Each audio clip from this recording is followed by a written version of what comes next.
Brendan, I am going to. Whoa, there we go. Mhm. Hello, everyone. So, welcome. I am going to kick us off. Actually, let's say Jay from Charter is going to kick us off in just a minute or two. We're just going to give people a chance to get here, get settled, get your brains out of maybe the space of work and getting things done and into the space of learning, growth, and development. That's where we love to live. And whether you're reading a charter newsletter or you're taking a LifeLabs workshop, getting into learning mode may take a minute. Hit the pause button, not on the music, but on the emails, on the chats. Bring yourself into this space of leading change. So take a minute. I'd also recommend, well, Sophia from LifeLabs, we are excited to be here. And I hope that you are too. Before I kick us off, for those of you who are here, get while you're getting settled in, start removing those distractions from your space. So again, closing out those tabs or minimize that window, send that message out to that person and just get it out. I'd also recommend, if you're the type of person who likes to jot down your thoughts, there are going to be moments that we'll workshop today. Yes, we're going to do some workshopping. So if you like to write those things down, have a notepad perhaps to write it down with pen and paper. We also have a little worksheet, and we'll modify some pieces of it today in the conversation, but you can click on the link in chat, and that's another way you can capture notes and utilize some of the tools we'll focus on. So paper and pen, the worksheet, Word document on your computer, whatever works for you. So have that set up before we kick off, and we're about to do that. All right. Ready? I am going to hit the pause button, literally, and invite Jay Loft from Charter. Go ahead. Why don't you get us really kind of diving into today's session? Excellent. Thank you, Brendan. Hi, everyone. I'm Jay Loff. I am one of the co-founders here at Charter, and on behalf of the Charter team and our partners at LifeLabs Learning, I want to welcome you to the first in a brand new quarterly series called the Charter Leadership Masterclass powered by LifeLabs Learning. This is a series that we have developed with LifeLabs that is designed for executives and their direct reports to really help you develop new and fresh ideas, skills, and frameworks to tackle some of the most difficult and thorny and important issues in your workplace journey. Issues that we covered in our Charter Workplace Summit back in October of this year. LifeLabs was a sponsor there, and we're going to draft off of some of those themes in this series with LifeLabs. Things like AI and its impact on work, flexible work, conflict resolution, DE&I, communication skills, upskilling are all topics that we will address in this series over the coming year. So in 2025, you'll see 4 of these. We'll get back to you with a date at the end of this session for that. So this is something LifeLabs is doing with companies of all sizes across a variety of different sectors every single day, and it's what Charter does every day as well. So if you haven't done this already, I hope that you will subscribe to the free Charter newsletter. It's a weekly email newsletter. You can get it at charterworks.com. There should be a link in the chat to make that really easy. And even better, we'd love for you to become a member of Charter Pro. This is an exclusive membership for HR leaders and their teams that provide you with additional resources and tools, original research and reporting to help you transform your workplaces to be more fair, more dynamic, places where all your employees and thereby your companies can thrive. And so that's what our mission is. This is just one expression of how we try to deliver on that mission, and we're excited to have you with us today. So without further ado, I will turn the session over, this leading change in the age of AI, to our friend and partner, Brendan Nymphius. Brendan, take it away. Thank you, Jay. Thank you, Jay. And I was at Charter's Workplace Summit talking about and listening to people talk about the ways that AI is already impacting the workplace. So I'm excited to be with you all. My name is Brendan, as you heard. I am a leadership trainer, a coach, a consultant. I'm also a manager at LifeLabs. So I oversee our East Region facilitation team. I love talking about topics like this. Ones that are about not only the changes that are, we're going to be anticipating and we're preparing for, but really about what are the skills that we need to help lead people through that change. That's what this is really about. And maybe some of you came here to find out all the ways that AI was going to be used in your workplace. I'm sorry, we are not covering those things today. We can't. We can't. Many of the changes, are already happening. There are so many. So we can't cover all of those changes, but what we can do, and this is what we specialize at LifeLabs, are regardless of the change that AI is going to have on your work, on your team, on your organization, what are the small things that leaders can do, managers can do, that are going to have a big impact on whether those AI changes go well, on whether we maintain performance and engagement throughout change, because that is the true challenge. And my background is in organizational psychology. And for those of you who don't know what that means, I study people in the workplace. And over the last 10 years, as a coach, a consultant, as a person who was there to facilitate change management, I started that in healthcare. Ooh, leading change in healthcare is not easy. But really, what it boils down to are simple brain-friendly tools, simple things that managers and leaders can do. We're going to cover those things today to help you perhaps, get people to where you want them to be faster, whether it's incorporating AI into their work or, really making it easier for them to do that, right? We're going to cover some of those small tactics. All right. Now, first thing I'd like you to do is pause. You could do this on a worksheet, and if you don't have access to the worksheet, don't worry. You could just use a piece of paper. Pause and write down one way that AI is going to change your work or the people or the work that people do at your company. Just what's one way that AI could or is changing the work that people do at your company, big or small?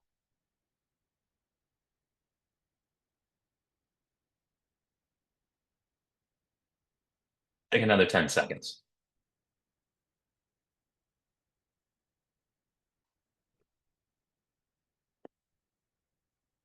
What I'd like you to do is, if you already have it figured out, please type that in chat. And that's one of those ways that we're going to engage today. So I want to get you involved as soon as we can, whether it's with comments, questions, things that you're doing, ways that AI is impacting you. Let's write in chat, what is one way that AI could or is changing the work that people do?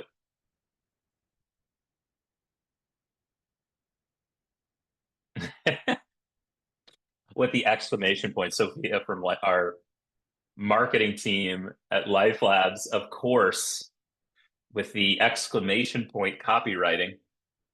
And take a moment to read through chat.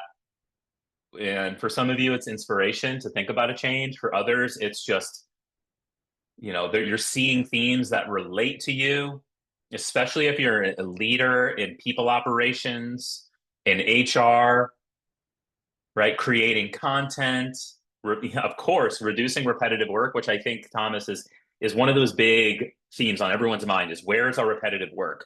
When we think about it, like, are our managers and leaders actually going out and understanding where might AI make a difference in removing repetitive work? Are we already in those conversations? Yup, writing abilities, research. Yep, just Luis, just straight up speed, putting training together. Yeah, yeah, our training is developed by human beings, and yet we are already thinking about, well, where can we incorporate AI into this training? One of those ways we did that, at least we were experimenting with, is how to train people to give better feedback using AI. So building that into the conversation, policies and procedures, brainstorming. Okay, great. I want you to, whether it's with that change or another one, but I want you to take a change and really apply today's session to it. Because the changes that we are anticipating for ourselves, for others, we're going to have to lead people through it. Whether it's us or it's other managers. And we know that change can either be led poorly or led well. You might, have people who are performing and adopting that change and committed to it, or you may have people who are, maybe doing it, but they are disengaged it's causing stress for them, or the commitment is slow, and so it takes longer. And here's what I'd like you to do, just to start, just to demonstrate, what when we're really thinking about in today's session. I want everybody to cross your arms. Get nice and comfy. I know some of you are already crossing your arms because you didn't turn the heat up in your house and it's cold out. But get them crossed. And now I want you to quickly, without thinking, cross them the other way. Go. Cross them the other way. Yep. You're probably still trying to get comfortable, aren't you? Some of you are just like, I can't get comfortable. I cannot. And you notice in that moment, I asked you to cross your arms the other way. Not that big of a change, not that difficult, but it's uncomfortable. It took you a little bit longer. You're still not comfortable in that position. And so, what are we really talking about when we talk about change? What we're talking about is building new neural pathways. You've probably heard that term, right? Neural pathways. And here's a kind of an artistic representation of what you will see as a new neural pathway. This is a habit that is not well formed. And as you keep doing the thing, you continue to build neural pathways, right? The neurons, the dendrites reach out, they link up. Then you create like a thicker, what we call myelin sheath, which kind of like protects that neural pathway. And then they get thicker and thicker and thicker. And then you end up on the right, a well formed habit. You cross your arms this way, it's really easy. And so, when we think about asking folks to do things differently at our company, and in this case, we're looking at it through the lens of, well, incorporating artificial intelligence. Even though there's a lot of benefits for people, it's not necessarily brain friendly for them. Asking them to start incorporating this technology, and maybe rapidly and in mass effect. And not only that, people just wondering, how is AI going to affect my job? It's not necessarily brain friendly. So today, and really what we looked at in terms of what great change leaders do differently, when you boil it down, when you take all the complexity around change and you boil it down, I'd like this to be a big takeaway for you. How can I, our leaders and our managers who are going to be really implementing that change, how can they help make change more brain friendly? How can we do this? We have a 2-hour workshop on this we do with our managers, leaders, and executive teams. We're going to boil it down into just a few things. And that's what we do, right? That's our bread and butter at LifeLabs. Jay, you may have heard about us, right? Jay mentioned what we do at LifeLabs. You may have seen us at Charter's Workplace Summit. You may have, who knows, read about us online. Maybe you're here learning about us for the first time. We train and develop leaders, managers, and teams. Our mission is to teach people life's most useful skills. We've done that with over 500,000 people in over 2,500 companies. You could see a short list of them here. And we work with companies all over the world, virtual workshops, in-person sessions, live learning experiences where we try to, our goal and what we do well is to train managers, leaders, and teams on the skills that matter most in the quickest amount of time possible. And one of those is, how do we lead change well? So when we think about it, this is how we make it real. And we would do the same thing in the session. And so what's one way AI could change the work that people do? You already mentioned it, and I see a lot of those insights in chat. And so here's something I did right before the session. I'm going to go a little meta. Before the session, I thought, well, if I'm going to come to today and talk to people who are in HR, people operations, and even if you're not, if you're just a manager, leader, executive, already you can utilize AI to find out how AI will affect your work. I actually asked ChatGPT this morning, what will AI's impact be on people in people operations and human resources? And again, if you're not from this particular sector, who cares? You could still gain insight from this. So here are the top 5 that it spat out. I'll let you take a read.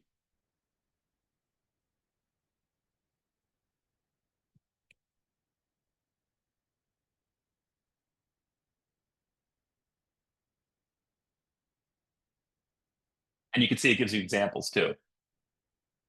Based on these top 5, I know some of you already put some of these in chat. You already were anticipating, or about this. It's already happening to you.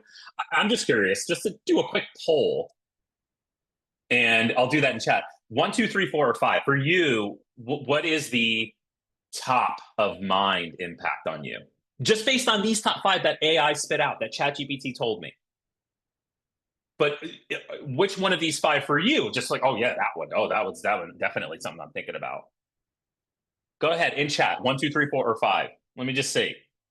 I can't analyze all the data. I got like 100 people in here, so forgive me. What I'll do after the session is I'll copy and paste. I'll copy all of your chat messages in, and I'll ask AI, or we'll look at the AI transcription of this session, and we'll find out. Hey, which number was said the most, and I'll quickly know. Right? What was the what was the data?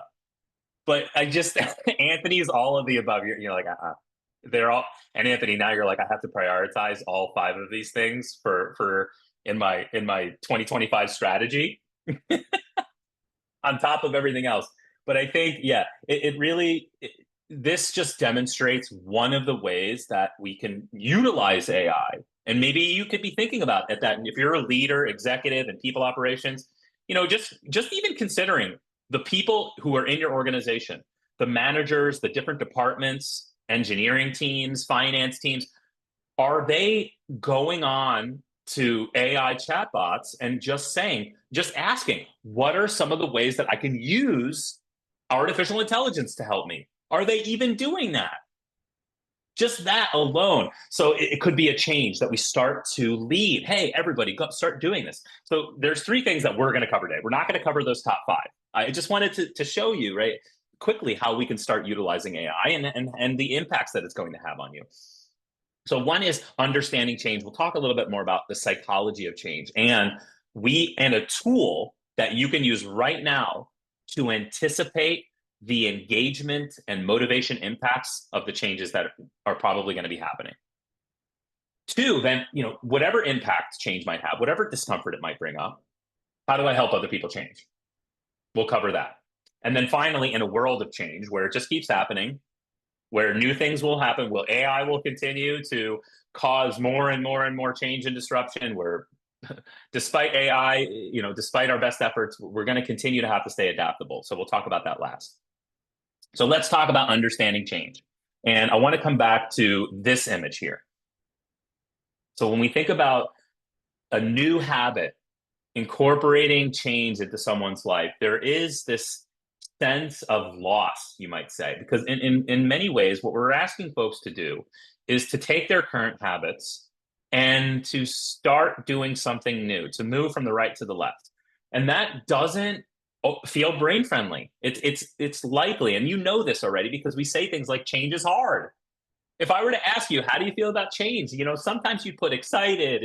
There's a lot of positivity. It means progress. There's so much positive things that come with change. That's why we do it. We don't want to make things worse. But for the people who have to do the thing newly, it's not necessarily brain friendly. And we have a model to predict where that discomfort might come from.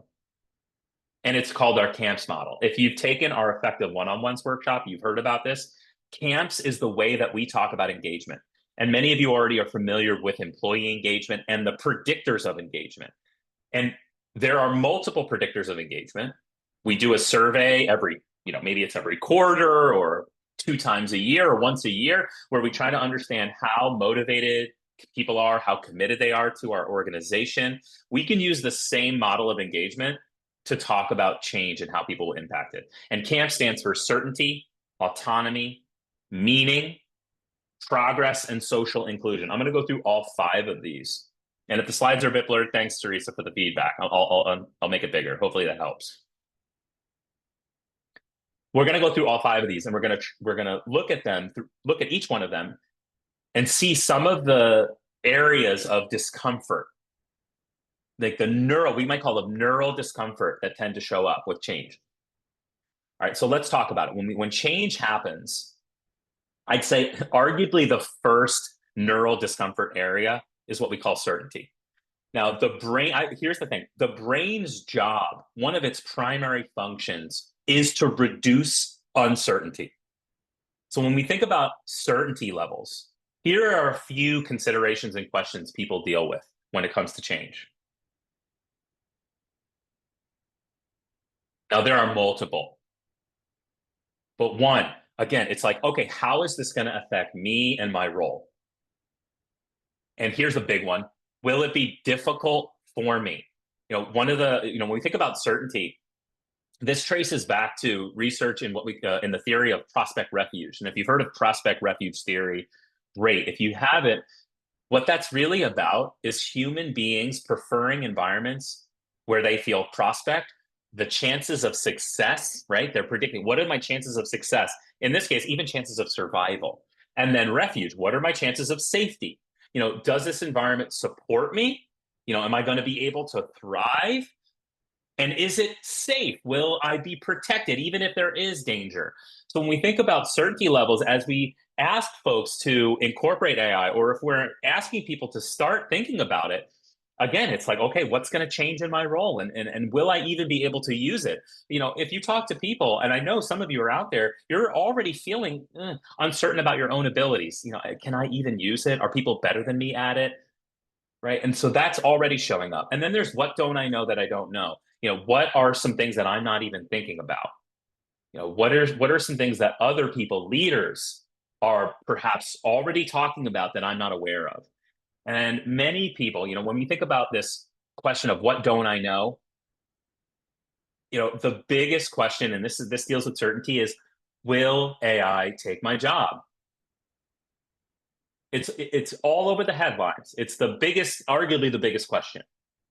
Even beneath will AI help me do my job, it's will it take my job is the number one. And I know that this isn't about giving people 100% certainty that AI is not going to take their jobs, but it is perhaps about not avoiding that uncertainty levels and not avoiding tough conversations with people, and managers not avoiding those conversations around what are your concerns about job security as we roll out this new AI powered function. And even for you, thinking about the same things, we need to tap into certainty, because those certainty levels tend to go down when any change happens. Now let's keep it moving. Autonomy. Autonomy deals with my levels of control, my power, right? How much power do I have? And this is a fundamental need for human beings to feel a sense of autonomy. So when we are in, if we're leading change, and we're asking people to do things, of course, do I get a say? Do I have to do this? Is it a mandate, or is this my option? Do I have to incorporate AI into my work in this way? Do I have to use this new AI tool? And so being clear if they don't have a choice, and then building into your communication, perhaps, building into the plan that acknowledgement of this is a mandate, this is what we're doing. But perhaps they do get a say. Be realistic. Don't tell people they get a say when really it's a mandate. Also, even if I'm being told to do it, people do care about, was my voice heard? And so you see the best change leaders, and I'll talk about this later, they do listening tours. Right? So they're going to have the executives, leaders, managers, they're going to go out, they're going to listen to people, hopefully, and ideally before the change happens, to understand the impact, to see if there's a way to change the plan, to mitigate the impact. So are we listening to people? And then, of course, this last one, which is, does AI limit my decision-making power? Even for the changes that you're already thinking about, are they designed to probably make your life easier and speed things up? Yes, you mentioned that in the chat. These changes are probably going to make things easier. But again, we have ways that we like to do things. And so we're asking people to do it this way. We have to start to think about how much of this might take their own decision-making power away. And what does that matter to people? Let's keep moving. Meaning, we as human beings we crave understanding why. That's why you see little kids, it's one of the things that they do very well and very annoyingly, is when we're asking them to do something, or when we're telling them about something, kids naturally ask why, because it's important to us to understand, what are we doing and what are you asking me to use and do, and how does it link up to a bigger picture? Leaders and executives, of course, this already, but over and over again, what I hear from individual contributors, the frontline staff, is why. And not only is it why now? And one thing we'll do today is think about, how are we communicating? What's our upfront communication to people so that they understand why and why now? And Listen, with change, does this mean that my work is more important or less important? People consider that. So does my work mean any less because I have AI integrated into it? Progress. Will it slow me down? Now, I know for some of you, this feels like common sense. No, AI will not slow you down, but learning something new feels like it does. Unlearning our old habits and learning a new habit, even if that new habit is going to make things faster, it feels like a slowdown. Not only that, there's that sunken cost fallacy. Sunken cost fallacy is we invest a lot of time, energy, and resources into a way of doing things or a particular goal that we're achieving. And to be, you know, it's hard to then switch to something new because we feel like we're giving up that investment. And it helps to understand with this new change what work, how will people perceive this as even though it's helpful, it's like feeling like so much has been wasted. And then also that need to start over, like I'm starting over. And how do we help during that change process? We'll talk about this. How do we help people see, and how can managers help people see that this is not that new, right? It's helping you with this current thing, and it's just like the work that you're already doing. It's just using AI perhaps, and so it doesn't feel like starting over. Yeah, we will be sharing as well, folks. We will be sharing this deck with you, so no need to copy all of this down. We're going to share these resources after. We're going to share a lot of stuff after. Going on to the last one, social inclusion.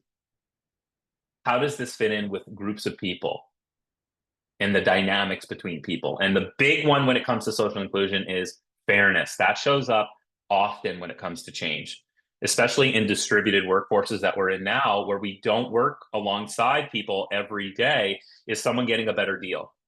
Is our team just doing this and their team isn't doing this? Is this benefiting a certain team of someone else versus me, right? So is this a fair deal? Will our culture change because of this change? And does this decrease my value in relation to other people? Which I think again links back with certainty. With this AI function, that's the worry that comes up: is this put my job at risk because it's taking over a task where it's kind of reducing the amount of work that I need to do? Does that mean I'm still valuable? And so here's what I'd like you to do first. I'd like you to pause and think about change that you've been put through or you're going through. Which of these camps areas do you think you are most sensitive to? It's not like you can't be sensitive. Human beings tend to be sensitive to all. That's why these camps are predictors of engagement for most people. But which do you think you are most sensitive to?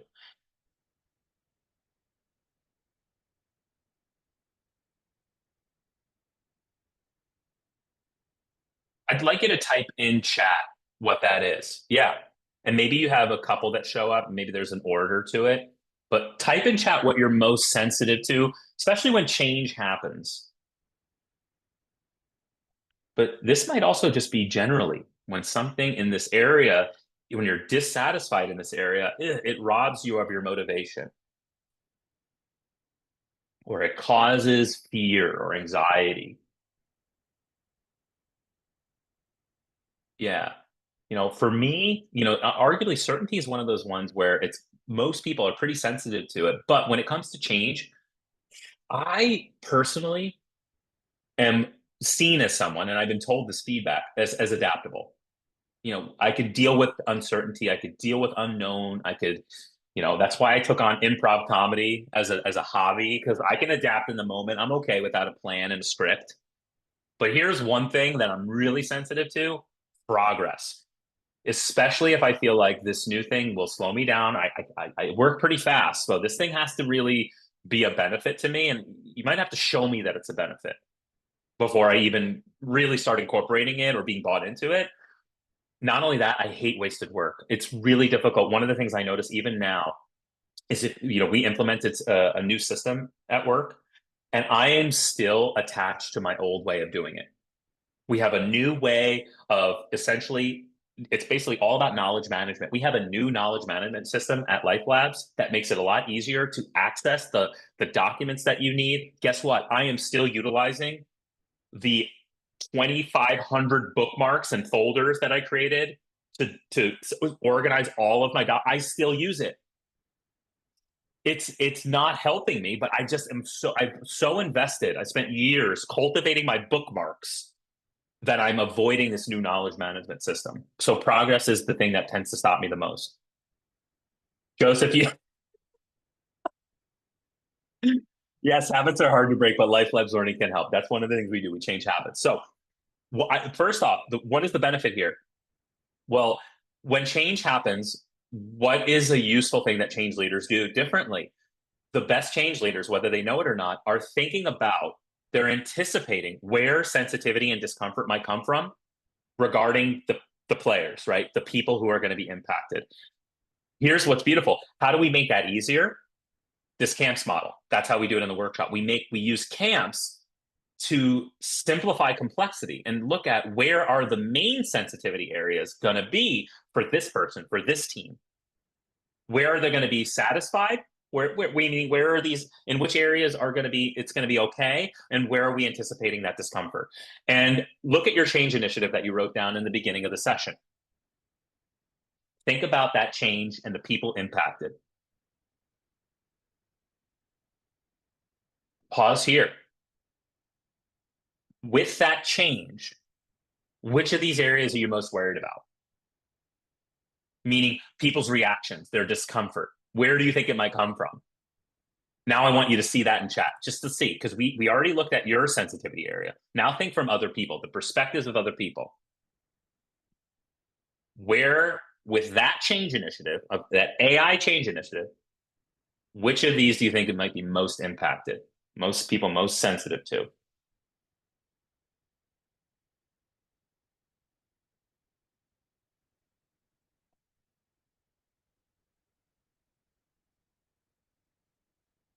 Mm.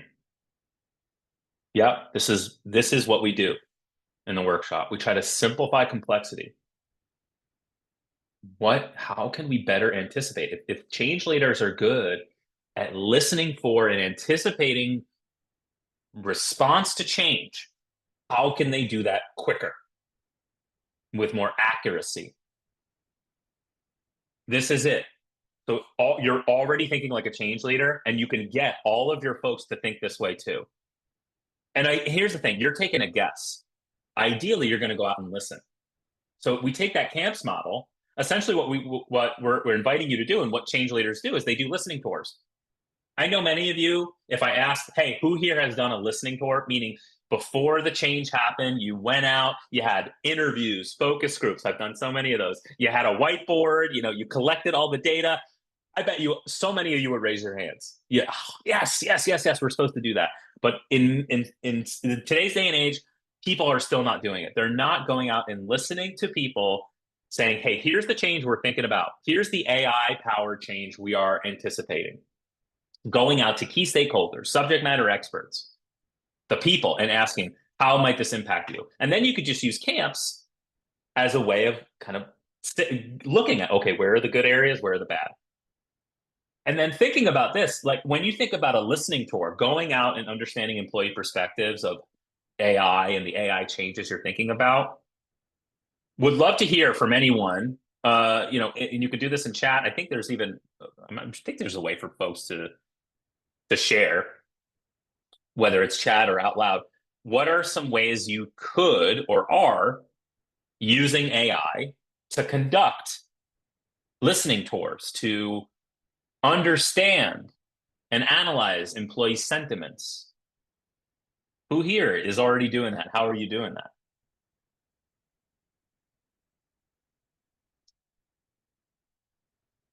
I'll give you a moment.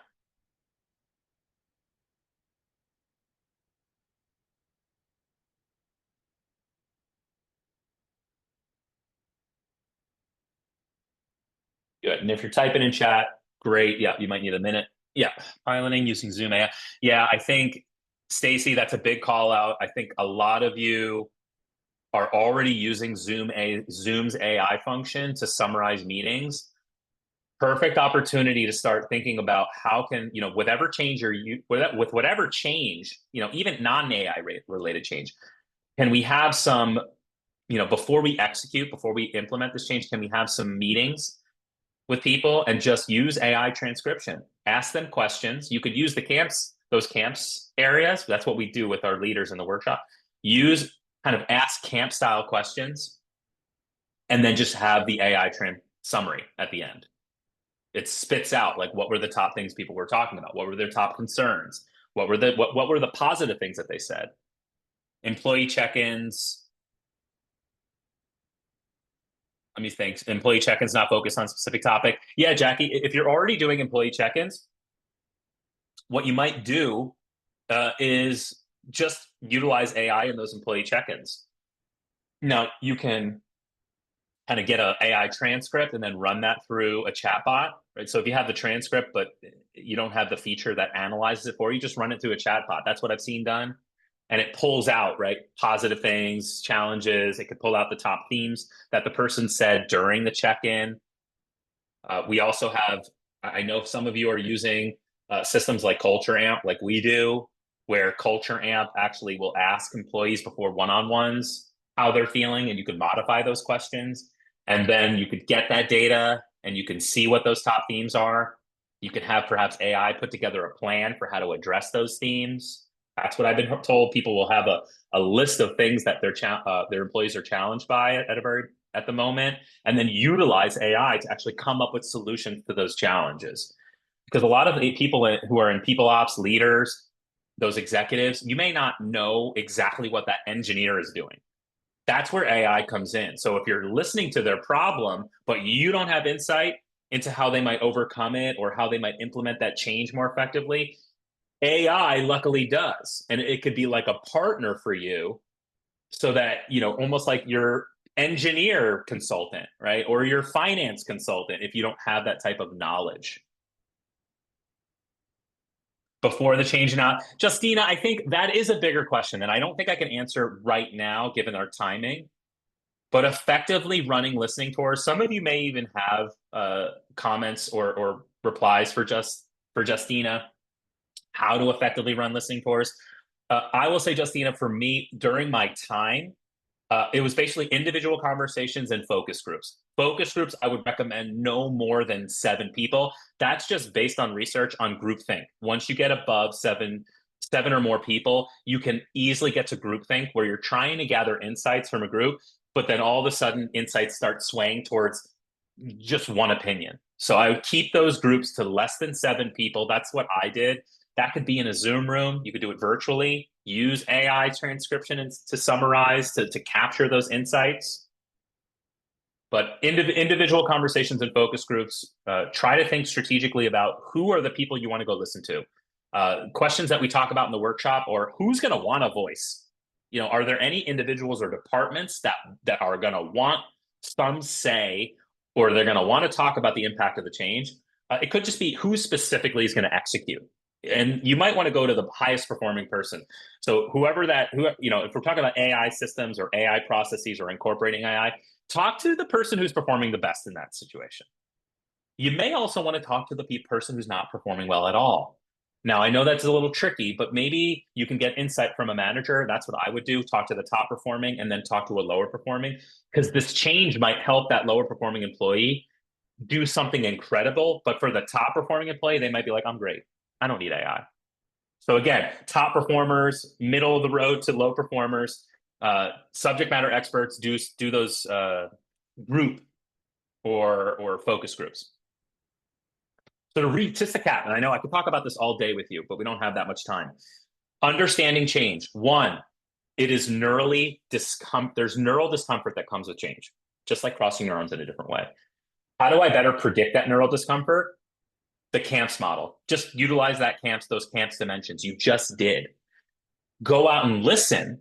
And when you're listening to people and you're listening for those camps dimensions, those areas, you're going to see how to help others change more effectively. And we're going to talk about that. How to help other people change. Let's keep it simple. Now, change is not an event. There is a process. It's not just one email. Although I know some of you are saying, some people think it's just one email. It's a process. And if you're familiar with renowned German-American born psychologist Kurt Lewin, arguably the pioneer of social and organizational psychology here in the United States specifically. Kurt Lewin saw that change as a process, and he kept it simple. Unfreeze, change, refreeze. What does that mean? Well, when we're unfreezing, it means we're trying to unlearn a new habit, right? So we're really about this is about buy-in. It's okay. We need to get people loosened up to this change, unfrozen from their current ways of thinking, their current sentiments, their current attachments. Once we do that, they're more liquid, people are more malleable, they're open, they're ready to learn. How do I help people then change and adopt a new behavior? And then finally, refreeze. Not just assume that they'll keep doing it and doing it well and staying motivated, but you actually have to keep it momentum going throughout the process. And we're going to go through these three phases. In the workshop, we give you 6 tools, 2 tools for each phase. In this, it's abridged. I'm going to give you 3 tools, 1 tool for each phase. And trust me, all of this will be helpful in thinking about how you might up level yourself and your managers and leaders when it comes to leading change. So let's go through them. So the first is unfreezing. And what we hear in the unfreezing process, this is the beginning. What we hear about in the unfreezing process is the poor communication around change. You ask your individual contributors, ask yourself, what's one thing those managers, leaders, and execs didn't get right or didn't do well enough? Is they didn't craft strategic or effective communication. We call that crafting a vision statement. It's like that blow dryer. It warms people up. It gets folks motivated and bought in. Vision statements people associate with a website, something static. A vision statement when it comes to change is dynamic. It depends on who you're talking to, but good news, it actually is a pretty predictable recipe. In looking at effective change vision statements over time, what we have found at LifeLabs is there are specific ingredients that show up over and over again. And I'm going to give you the ingredients list so that you can craft and your managers can craft better communication around change before it happens. It's an acknowledgement statement, heart statements, head statements, and urgency statements. And I say statements multiple. It may be one, it may be multiple, but it includes these 4 ingredients. And this is great because you can craft a better vision statement for your change, and you can even go back. You can use this ingredients list to go see where have our communications been ineffective when it comes to getting people open to change or introducing change. Acknowledgement. This is number 1 for me, is when we're communicating change to people, is acknowledging the difficulties, the challenge, the risks, acknowledging those things that people are actually worried about. So if you go back to your camps check, so when I told you, where are you anticipating people being sensitive to this change? And your thought is, well, I'm anticipating them being sensitive to autonomy. Get in there and ask how people anticipate challenge to their levels of control. And you might even say in your vision statement, I understand that for many of you, you didn't get a say as to whether this change was happening, and we are telling you that it's happening. This is something that I hear from change leaders as being a concern. Why, Brendan? What I want to communicate to people, the downsides of this change initiative. Why would I want to bring up the negativity? And I tell them this, I ask them this. I say, what's the unintended consequence if you don't acknowledge the challenge and the difficulty? What's the unintended consequence that might happen? And you can already hear it. You can already see it. Is those difficulties get magnified.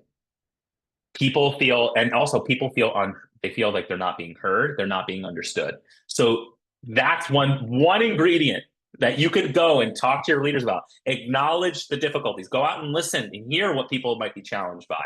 But let's get into the change. Let's start motivating people. And next is what we call heart statements. This is where you associate visionary leaders, right? Visionary leaders tend to lean into those heart statements. They're trying to pull and tug on those the emotional heartstrings. And they may say statements like, imagine if we could do this, or what if, what are the possibilities? Consider like a story. They'll tell stories about stuff. It's utilizing storytelling. And some of you do this pretty well. You're good at getting people emotionally invested. That's great. But again, that's not it. That's not the only thing that we need and the only ingredient that's necessary to get folks motivated. We also see that folks also might need what we call head statements, the data to back it up. What's the data that shows this change is needed? Go back to meaning in the camps model, link up. Is there any data to show that this is linking up to a bigger picture outcome? Is this going to help me close my gap on a certain specific goal? When it comes to progress, think about time savings. People are thinking, okay, I have to learn this new AI tool, or I have to incorporate AI into my work, or this is a new AI powered system. Do we have any data on time savings? How long does it take people to do the task now? How long does it take people to do the task with AI? You might need to get a pilot going before the actual change, so that in your vision statement, you can communicate some data to back it up, because people need both. So you could see examples of heart style statements that will be in communication and head style statements. I want to ask you this. As human beings, we tend to lean on one more heavily because of our skill sets, because of our preferences, because of our personalities that we may have been cultivated through time, or personalities by our biology.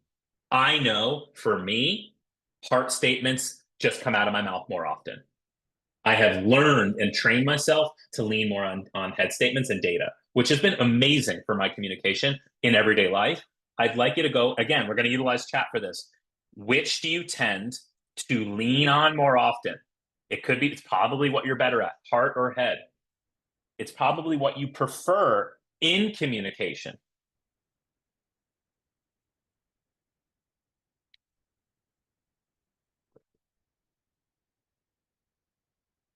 Yep.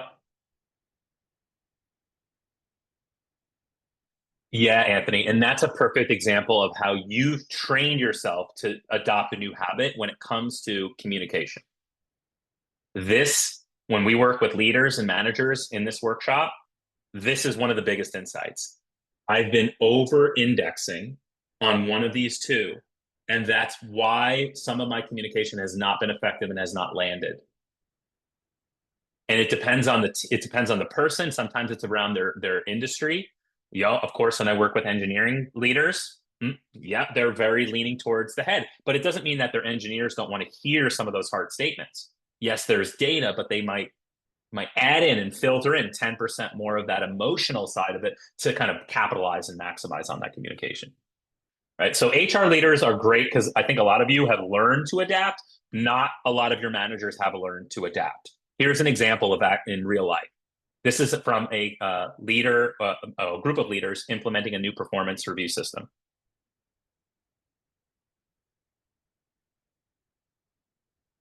This was just picked out of an email that they sent out to the managers who were going to be adopting this new performance review system and having to use it.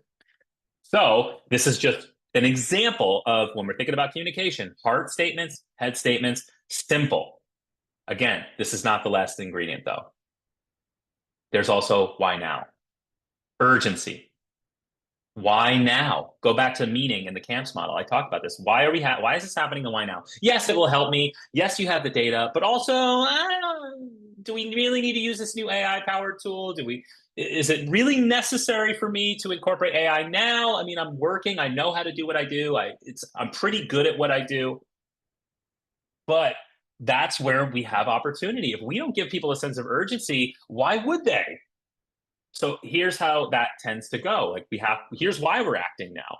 This might be bigger picture stuff that leaders have insights into, but then don't get communicated down to staff members. So the executives, those senior level leaders, they're understanding that this has to happen for a particular reason, but then it doesn't get filtered down to individual contributors. Tip here, psychological tip, people tend to be more motivated by loss. Now, I don't mean scare people. Do not tell people you're going to lose your jobs if you don't do this. Tell people, here's the opportunity we're losing out on.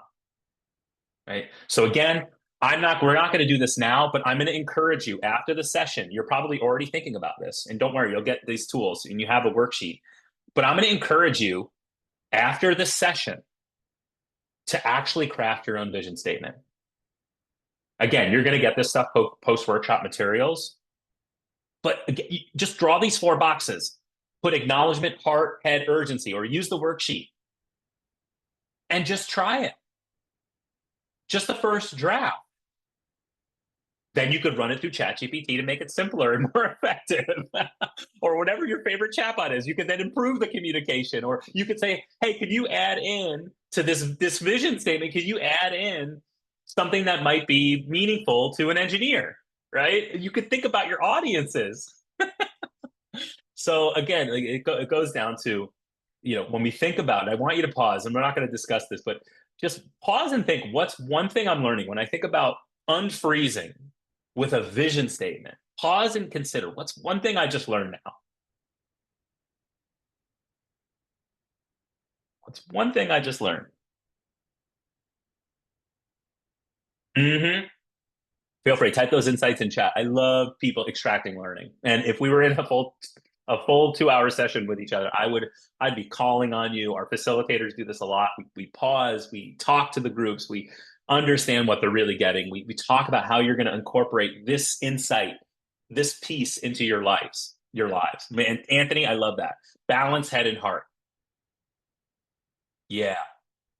Look at that, right? Perfect insight. People more motivated by loss, but don't scare them. Yes. Rasana, yes, tell that to your managers. Do not try to scare people into change. Fear tactics are not the way to create urgency. Urgency is opportunity. Yeah. All right. So we have unfrozen with a vision statement, which is really about strategic communication. And it should be driven by your listening tours. And you can use those listening tours, and you can have AI really give you the insights to craft that communication, because it can analyze all the data from your listening tours. Now, when it comes to change, I'm going to keep it simple. Really is. Simplify the plan. Some of this is going to feel like common sense when I say simplify the plan. Some of it will. I'm going to argue, though, that these small things, these small change tactics are not always common practice. So let's go over them. When we think about it, how do we increase adoption? How do we speed up people's ability to adopt this new tool, this new initiative, this new process? Reduce the cognitive load. People are worried about, is this going to be too hard? Is this going to slow me down? Is it going to waste time? Is it going to waste my work? Is it going to be wasted effort? Yes, it might save time. It might have a benefit, but And here's a perfect example. Researchers did a simple experiment. They had bananas and oranges, and they would put a bowl out of bananas and oranges, and they would see which one people pick. Now, through their initial research, they found oranges were rated as more tasty, as more desirable than the banana. But guess what? When people picked picked fruit from that bowl, they tended to pick bananas significantly more than the oranges. Why? You guessed it. You already guessed it. It peels easier. It's easier to peel. It's easier to eat. And in the same ways, how can I make things easier, right? So the first thing is, how can I remove steps or show that this will remove steps before it feels like it's an additional one, right? Because people don't like, oh, this is another thing I have to do. This is another thing, AI. Oh, I have to put it into my workplace. So here are examples of how people have removed before they have added on to people. Thinking about, okay, can we offload certain responsibilities so that they can do this new thing or learn how to incorporate this new thing, or show that this new initiative will actually be offloading certain responsibilities. Build that into your communication plan or into the plan. Is there a way that we can, while people are learning and doing something new, build in some space? So that might mean, what are our least important meetings right now? Can we pause those recurring meetings? Can we take them off so people can actually use that time to build a new skill, learn how to use AI, create really simple instructions? You know what's great for that? AI. Go to AI, any AI chatbot, create instructions, ask it to create instructions for you on how to do things. That's a life hack people are using. Or you create some instructions and tell AI to make it better. I've heard people are doing turn this written instruction into voice transcript so people can hear it, listen to it, and read it. Right? There's so many ways we can feel like it's making it easier for me. And then just think about barriers in your listening tours. Ask people, what are the barriers to this change? What will block you from being able to incorporate in your work? Okay, how can I remove those barriers? Also, small steps. There was a philosopher who said the journey of 1,000 miles begins with the first step. The same goes with learning any habit. The managers, leaders, teams that focus on building momentum, let's start with this step. Then let's take this step. Breaking it down for people, it makes the difference. Just giving people do everything all in one day is not going to work. How can we help our leaders, managers start to break things down into smaller, manageable steps, continuously building upon that? Incorporate AI into your work in this way, or start using it. Now let's do it together. Let's use this new system together. Let's do it. Let's try doing one thing together to feel a sense of confidence. And then also linking it into existing habits, using vocabulary that's familiar. So if we can make this AI power change, if we can truly show here is how it's linked into your workflow, that's where people are making videos, right? We use something called Loom at LifeLab. So whenever we're implementing a new system, this is the way that we do it. We will have someone who will show in a Loom video, recorded video, them utilizing this new system in their current work, in their workflow, and showing you this is how it's replacing steps. This is how it's enhancing their ability to do their work. And it gives people the confidence to actually do it themselves. And it gives people that visual evidence of, okay, this works. Right. So that's another way to simplify change. Pause, do this now. Write it down on your worksheet piece of paper. What's one thing that would make the change initiative you wrote down simpler? What would simplify it? Make it easier.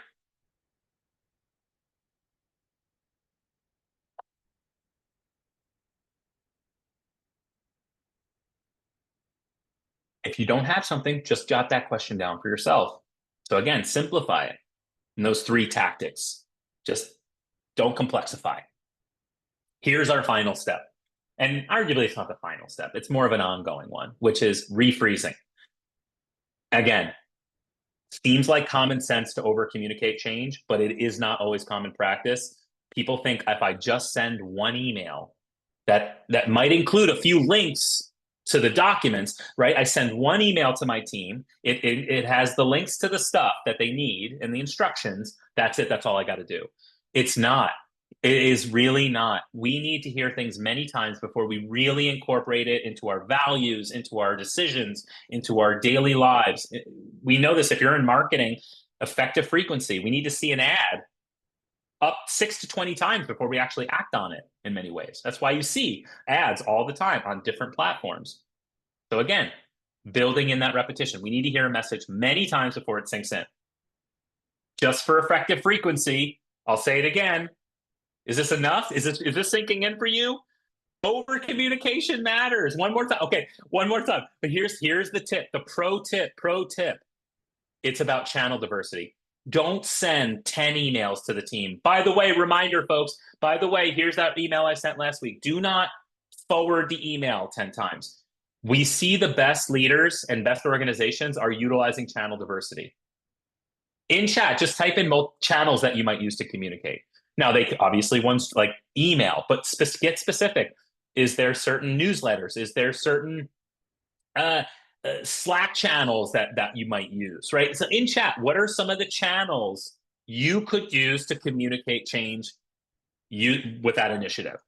Where are you going to remind people? Where are you going to continue to point people towards the new process to keep them sort of pointed in the direction that you wanted to? Keep them motivated. So many places to do them. I see them in websites. I've seen people with change initiatives. I know some of you have done this. They put it in their virtual background. They'll change their virtual background to an image that is essentially the name of the change initiative. It'll be like feedback month, right? They're trying to get people to give feedback. So it's like feedback month sitting behind them. So, you can create themes to remind people and make them truly visual and integrated. And those are things that we've seen. Over communicate every channel we possibly can to really get folks understanding this is the new thing, keep it moving, keep it going. Here are the resources, here are the documents, all of it. So I'd like you to think of unfreeze, change, refreeze. And you have a tool for each of those vision statements, simplifying, which we gave you some tactical ways to simplify, and then over communicate using channel diversity. But if change keeps happening, it does. So instead of refreezing, we call it staying slushy, right? It's like you got to stay slushy. And that brings us to last piece. How do we help people stay changeable or slushy, as we put it?